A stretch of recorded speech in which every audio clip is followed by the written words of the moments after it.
Matt Action from Rock Force Crew and Waseda Breakers, and today I'm going to teach you how to do a flare 90 or a flare handstand, or it can even be used for like flare air flare. So basically, I'm going to teach you how to go flare up. So flare to 90 is one of those moves that's very advanced, and it's actually in my crew, Rock Force Crew. Back in the day, you couldn't get into the crew unless you had flare 90 flare. It was a requirement, and it was there because it was just widely known that that's a difficult combination to do.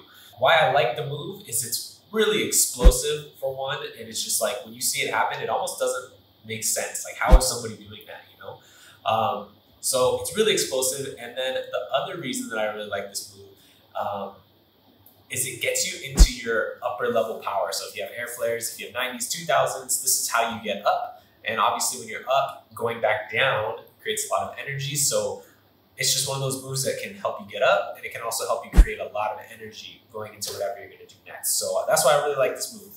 The last reason I really like this move is, like I said, it's really hard. So if you see somebody do flare 90 and it's done nicely, it's not like scraping all over the place, they're not going slow, and it's a nice smooth up, you know they put a lot of time into that move, and you just kind of respect the person, and you respect the art that they've kind of learned to do with their body. So that's pretty much it. It's just an amazing move. So some of the difficulties with this move are understanding that when you're doing your flare to 90, everybody sees it going up in the back here. But one thing that's difficult to get your head wrapped around physically and both mentally is just knowing that the flare to the 90 actually starts in the front of your flare. So your legs are going to come up, and that's where you're generating the power, and that's where your hips come up. And for me, I didn't even know that for a long time. And it's just something that it was hard for me to understand. But once you get it, it gets a lot easier to do the whole move. Okay, so the second difficulty with this move is actually just going to be timing. So there's a lot of moving parts going on in your flare already, and then there's a lot of moving parts happening in a 92. So putting those two together and understanding the timing and executing the timing, they're kind of two different things. So I would say timing is going to be one of the most difficult things. It's going to be attained by a lot of practice. The requirements for this move are going to be, of course, a flare and a 90. So this tutorial is going to assume that you can already do a flare and you can already do a 90. We're really going to be working on that in-between phase, just going from the front of the flare all the way up to the 90 position. So if you don't got it, check out our other tutorials and go from there. So equipment that's necessary for this move is actually nothing. So you just need to be ready to go. However, if you want to stay cool, you want to stay fresh and have something that's going to help you spin, the SC Spin jersey that I'm wearing today in white is perfect for that. Okay, so without further ado, let's get into the technical instructions. I'm going to keep it short and sweet, but there's going to be some sub points along the way. So just keep your ears ready, all right? So step one is going to be getting your flare to be very high in the front. So you don't want to have low hips, because if your hips are all the way down here in the front of your flare, that means you have to pick them all the way up to here when you get up to your 90. So the higher your hips are in the front, the easier it's going to be to do your flare to 90. So I'm going to show you how to do your flare with your hips high in the front and what you want to kind of have in mind while you're doing that. In the front of your flare, you actually want to imagine having your legs really high up, like you're in a V kick. You kind of start here, and your legs are going to come up really high over your head. That's what you want to imagine. You want your legs up really high by your head. So you go up like that. Trying to get way up there. Let's try that one more time. Like that. You want your legs up. So you want to imagine in the front of your flare that you're kind of doing a V kick. Obviously you want to be wide too. So I think my legs are a little bit closed there, but when you're doing your flare, you're automatically going to be wide. Okay, so the second thing that you need to think about in the front of your flare, and even in all your flares, is just making sure that your hands are fast. And the reason that this is important is because when you're doing your flare and you're coming around, if your hand is not fast enough down, your hips are going to drop. And if your hips drop, then that means you have to, like I said, lift everything up all the way from the back. And then that gets very tiring. And it's also going to be, harder to actually execute the move that way. So fast hands and high hips. So you can see my hips, my legs are really high. I'm really imagining kicking up high and keeping my V kick in the front. One more time. Okay, so the second point that I want to talk about in your flare is leaning onto your second hand that comes down.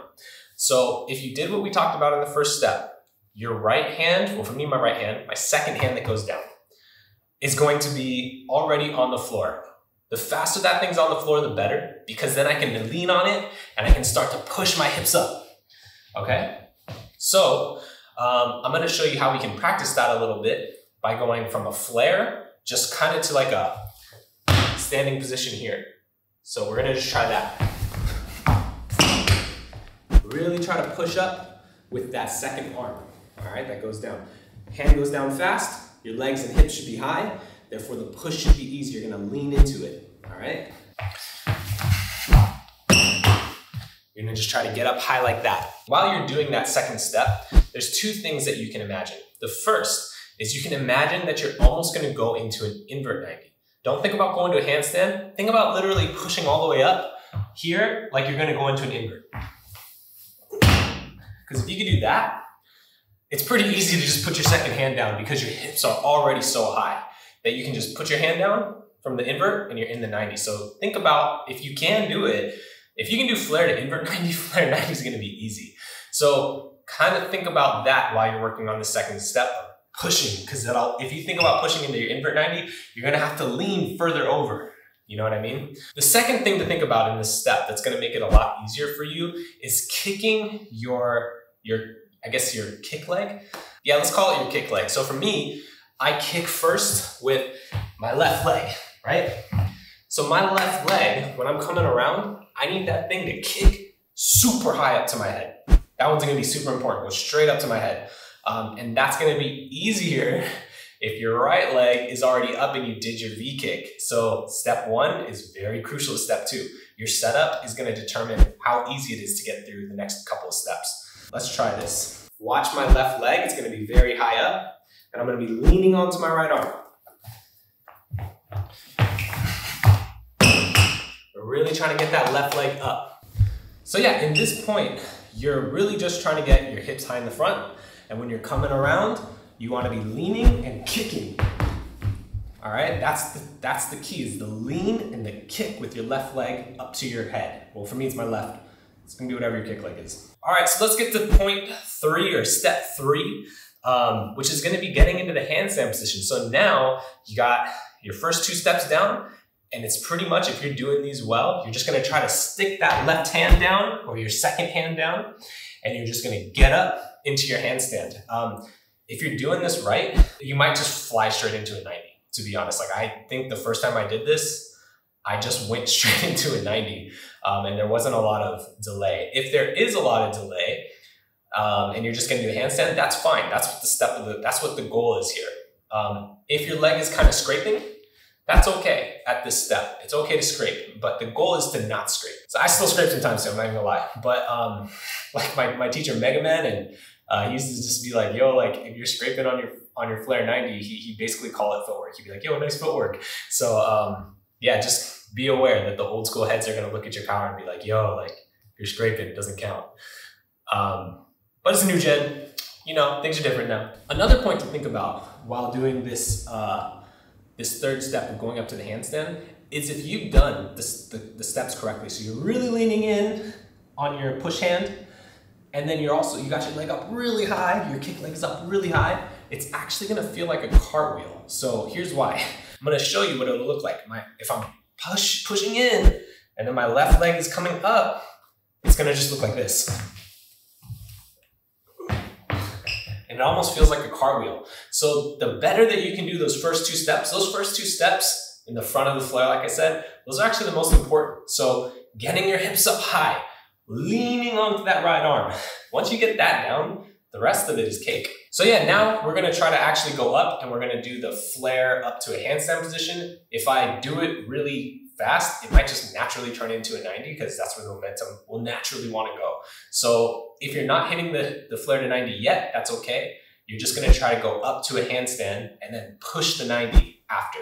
But for now, just try to get up to the handstand.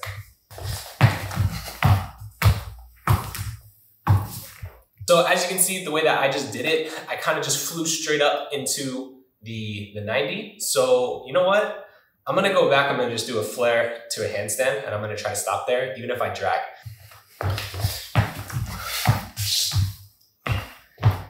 Yeah, actually, that's kind of what you're looking for.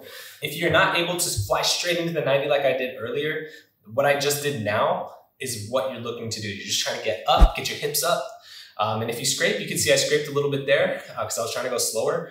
That actually is okay in the beginning. Eventually, you want to be going so fast, your hips are so high that you just don't scrape at all. But if you're not able to go straight into the 90 like I did, then yeah, basically getting up to that handstand is going to be that good middle step. Okay, so that kind of concludes the Flare 90 in terms of the technical steps, but let's talk about some exercises that are going to help you be able to execute this move. So the first step is actually flexibility. So I said this in a couple other tutorials, and I say this to all my students: if you don't have the flexibility, this is going to be really hard. Something that like you can work out and push harder and harder and harder, but if you just take a little bit of time every day, work on your splits, work on your straddles, those are the things that are going to really make this move easy. If you have tight shoulders too, that might help because you have to like kind of whip around and you're up on these joints, you know, so make sure that you're strong, but you're also loose. You have to have that flexibility. The second tip that I would say in terms of exercises that will really help for Flare 90 are actually like just doing handstand presses, which look like this. You start here, and you go up. Like that, because you're gonna hit that position a little bit in the Flare 90. Going up, or even going all the way up.